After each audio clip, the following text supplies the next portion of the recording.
এক breaking news উজনিৰ 4 জিলাৰ ঋণগ্ৰস্ত বন্যাৰ্তলৈ সকাহ ছমাহলৈ বন্যাৰ্তই ঘূৰাই দিব নালাগে কোনো ঋণ শিৱসাগৰ চৰাইদেউ যোৰহাট গোলাঘাট জিলাৰ বন্যাৰ্তলৈ এই সুবিধা হোম লোন কাৰ লোন শিক্ষা ঋণৰ ক্ষেত্ৰত প্ৰয়োজনত এবছৰলৈ বঢ়াই ল'ব পাৰিব ঋণ পৰিশোধৰ সময়সীমা কৃষি ঋণ আত্মসহায়ক গোটৰ ঋণৰ ক্ষেত্ৰত প্ৰয়োজনত 2 বছৰ বঢ়াই ল'ব পাৰিব সময়সীমা মীন ঋণ ডায়েৰী ঋণৰ বা ডেইৰী ঋণৰ ক্ষেত্ৰতো লাভ কৰিব একেই সুবিধা ক্ষুদ্ৰ লঘু উদ্যোগৰ ঋণৰ ক্ষেত্ৰত 3 পৰা 7 বছৰলৈ বঢ়াই ল'ব পাৰিব ঋণ ঘূৰোৱাৰ সময়সীমা ষ্টেণ্ডাৰ্ড একাউণ্টৰ গ্ৰাহকসকলকহে এই সুবিধা প্ৰদান কৰা হৈছে বা এই সকাহ দিয়া হৈছে মুখ্যমন্ত্ৰীৰ সৈতে হোৱা ষ্টেট লেভেল বেংকিং কমিটিৰ বৈঠকত এই সিদ্ধান্ত ঋণগ্ৰস্ত লোকজন বানত ক্ষতিগ্ৰস্ত হৈছে নে নাই সেই সন্দৰ্ভত পৰীক্ষা কৰিব বেংকে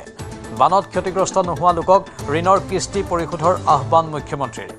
ঋণগ্ৰস্ত বন্যাৰ্তৰ বাবে চৰকাৰে ৰূপায়ণ কৰিব সকাহমূলক আঁচনি 4খন জিলাত গ্ৰাহকে লোৱা ঋণৰ পৰিমাণ 11,400 কোটি টকা 4খন জিলাত সক্ৰিয় হৈ আছে মুঠ 3.18 লাখ বেংক গ্ৰাহক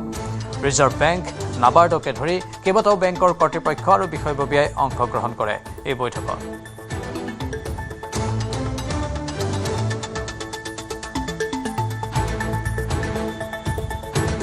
যে প্ৰতিটো ফ্লাড এফেক্টেড পৰিয়ালক আমি এককালীন অন্তৰ্বৰ্তীকালীন অৰ্থাৎ তৎকালীন সহায় হিচাপে আমি 15,000 কৈ টকা দিম তাৰ তালিকা বনোৱাৰ কাম ইতিমধ্যে আৰম্ভ হৈছে আৰু মই ভাবো যে খুব কম দিনৰ ভিতৰতে আমি এই সাহায্যৰ পৰিমাণ বা সাহায্য আমি বেংকৰ জৰিয়তে বেংক একাউণ্টলৈকে আমি পঠিয়াব পাৰিম বিনামূলীয়া টেক্সট বুক পাঠ্যপুথি ইতিমধ্যে আমাৰ শিৱসাগৰ চৰাইদেউ জিলালৈ পঠোৱা হৈছে আজি ৰাতিপুৱা শিক্ষামন্ত্ৰী ডাঙৰীয়াই ইয়াক ফ্লেগ অফ কৰিছিলে অৰ্থাৎ আজিৰ পৰা বিনামূলীয়া পাঠ্যপুথি যোৱাৰ যিটো প্ৰক্ৰিয়া হি আৰম্ভ হৈছে আমাৰ বান সাহায্য বা বানপানীত আক্ৰান্ত হোৱা পৰিয়ালৰ নষ্ট হৈ যোৱা চাৰ্টিফিকেট মাৰ্কশ্বিট আদি ইতিমধ্যে বিনামূলীয়াকৈ ডুপ্লিকেট প্ৰদান কৰাৰ ব্যৱস্থা অসম স্কুল এডুকেশ্যন বোৰ্ড আৰু ইউনিভাৰ্চিটি সমূহে ঘোষণা কৰিছে মই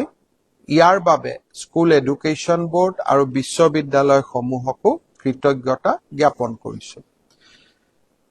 ইউনিফৰ্মৰ পুঁজি আমি খুব সোনকালে পঠিয়াবৰ বাবে চেষ্টা কৰিম যাতে ক শ্ৰেণীৰ পৰা অষ্টম মান শ্ৰেণীলৈ ছাত্ৰ ছাত্ৰীসকলে আকৌ বিনামূলীয়া ইউনিফৰ্ম পাব পাৰে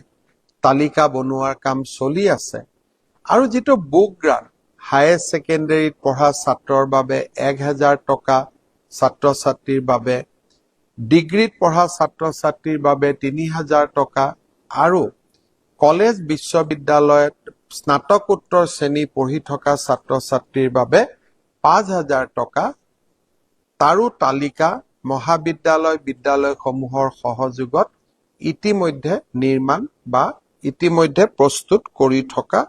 হৈছে মুখ্যমন্ত্ৰীয়ে এইখিনি কথা ঘোষণা কৰিছে পুনৰ জনাইছো উজনিৰ 4 জিলাৰ ঋণগ্ৰস্ত বন্যাৰ্তলৈ সকাহ প্ৰদান কৰা হৈছে ছমাহলৈ বন্যাৰ্তই ঘূৰাই দিব নালাগে কোনো ঋণ শিৱসাগৰ চৰাইদেউ যোৰহাট গোলাঘাট জিলাৰ বন্যাৰ্তলৈ এই সুবিধা হোম লোন কাৰ লোন শিক্ষা ঋণৰ ক্ষেত্ৰত প্ৰয়োজনত এবছৰলৈ বঢ়াই ল'ব পাৰিব ঋণ পৰিশোধৰ সময়সীমা কৃষি ঋণ আত্মসহায়ক গোটৰ ঋণৰ ক্ষেত্ৰত প্ৰয়োজনত 2 বছৰ বঢ়াই ল'ব পাৰিব সময়সীমা মীন ঋণ ডেইৰী ঋণৰ ক্ষেত্ৰতো লাভ কৰিব একেই সুবিধা ক্ষুদ্ৰ লঘু উদ্যোগৰ ঋণৰ ক্ষেত্ৰত 3 পৰা 7 বছৰলৈ বঢ়াই ল'ব পাৰিব ঋণ ঘূৰোৱাৰ সময়সীমা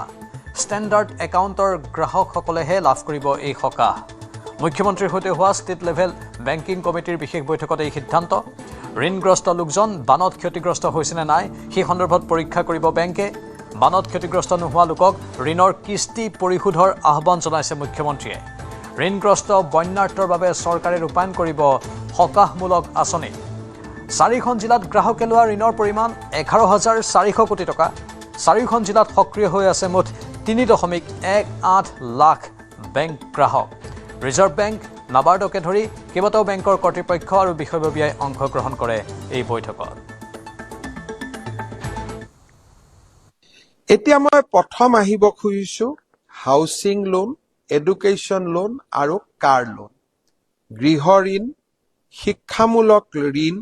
আৰু কাৰ লোন। এই তিনিওটা কেটেগৰীৰ বাবে আমি আপোনালোকৰ যিটো মৰেটৰিয়াম, যে লোন ঘূৰাই দিয়া যিটো প্ৰক্ৰিয়া, যাক আমি যেতিয়া আমি তাক সামূহিকভাৱে সকাহ দিওঁ তাক মৰেটৰিয়াম বুলি কোৱা হয়। অৰ্থাৎ হাউচিং লোন, এডুকেশ্যন লোন আৰু কাৰ লোনৰ ক্ষেত্ৰত আমি 6 মাহৰ বাবে মৰেটৰিয়াম ঘোষণা কৰিছো আজি আমাৰ SLBCত হোৱা সিদ্ধান্ত অনুসৰি। অহা 6 মাহলৈকে আপোনালোকে যিসকলৰ শিৱসাগৰ, চৰাইদেউ, গোলাঘাট আৰু যোৰহাট জিলাৰ যিসকল এফেক্টেড ফেমিলি, সেই এফেক্টেড ফেমিলিসকলে অহা 6 মাহৰ বাবে লোন ঘূৰাই দিব নালাগে, তেওঁলোকক আমি মৰেটৰিয়াম ঘোষণা কৰিছো। আকৌ এবাৰ কৈছো, এফেক্টেড ফেমিলিৰ বাবে 6 মাহ মৰেটৰিয়াম পাৰ হৈ যোৱাৰ পিছত ধৰি ললো আপোনালোকৰ লোনটো 3 বছৰত ঘূৰাই দিবলগীয়া আছিল, 6 মাহটো ঘূৰাই নিদিব আৰু 3 বছৰৰ লগত 3 বছৰ 6 মাহ যোগ হ'ল। প্ৰয়োজন হলে ঘূৰাই দিয়াৰ সীমা আৰু এবছৰ আপোনালোকে বঢ়াই ল'ব পাৰিব।